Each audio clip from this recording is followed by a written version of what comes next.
கடந்த நாட்களாகவே தங்கம் தங்கம் தங்கம்னு தங்கம் தான் தலைப்புச் செய்தியாகவே இருக்குது. இந்த தங்கம் ஏன் இன்னைக்கு தலைப்புச் செய்தி ஆக்கப்பட்டிருக்கு அப்படிங்கிறத நிறைய வல்லுநர்கள் அவங்கவுங்களுடைய தரப்பு கருத்தை வந்து முன்வைக்கிறாங்க. தங்கத்தை வச்சு ஏதோ ஒரு விஷயம் நடக்க போகுது அப்படின்னு மட்டும் தெரியுது. அவங்க வீட்டில் இருக்கிற தங்கத்துக்கு அடி போடுறாங்களோ அப்படிங்கிற அந்த ஒரு விஷயமும் எனக்குள்ளே தோணிக்கிட்டே இருக்குது.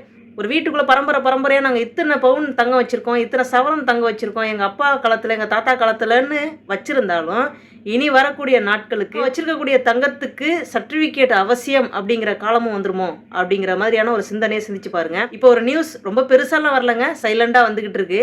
கல்யாணம் ஆன பெண் 500 கிராம் தங்கம் வச்சுக்கிறதுக்கு அனுமதி உண்டு. கல்யாணம் ஆகாத பெண்ணுக்கு 250 கிராம் தங்கம் வச்சுக்கிறதுக்கு அனுமதி உண்டு. ஒரு ஆண் 100 கிராம் தான் தங்கம் வச்சுக்கலாம் அப்படின்னு அனுமதி கொடுத்துருக்காங்க. ஸோ குடும்பத்தில் அம்மா, அப்பா, பையன், பொண்ணு இப்படி பார்த்தா ஒரு 850லேருந்து 950 கிராம் வரைக்கும் தான் தங்கம் வச்சுக்கலாம் அப்படிங்கிற அனுமதி கொடுக்கப்பட்டிருக்கு. அப்படிங்கையில் மிச்ச தங்கத்தை நம்ம என்ன பண்ணுறது, யார்கிட்ட கொடுக்கறது, அந்த தங்கத்தோட விலை மதிப்பு அப்படிங்கிறது என்ன ஆகும், இதெல்லாம் கேள்விக்குறியாக இருக்குது.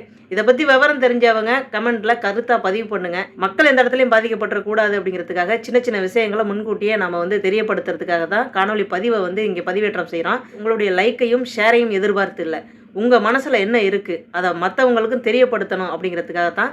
ஸோ கருத்தை கமெண்ட்டில் பதிவு பண்ணுங்கள். மீண்டும் அடுத்த ஒரு நல்ல பதிவில் உங்களை நான் சந்திக்கிறேன். நன்றிங்க.